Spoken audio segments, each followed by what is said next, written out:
讲俗语，说俗语，俗语说不尽。今日要讲的俗语是狗吠火车，这个意思是白费气力无采讲的意思。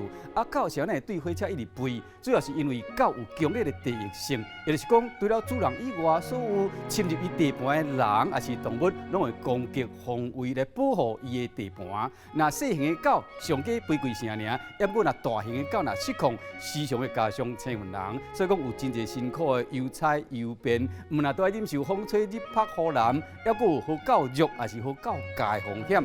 像高雄这个邮差送批到公山的时，和这个番狗咬，胸口甲手骨拢有受伤，这主人都爱共负责。啊，所以讲出来闹市狗乡亲，狗都爱保护好，以免去伤到无辜的人。啊，狗对火车一直吠，有宣示主权意思，是讲吠佫较大声嘛无路用。今日讲的俗语是狗吠火车。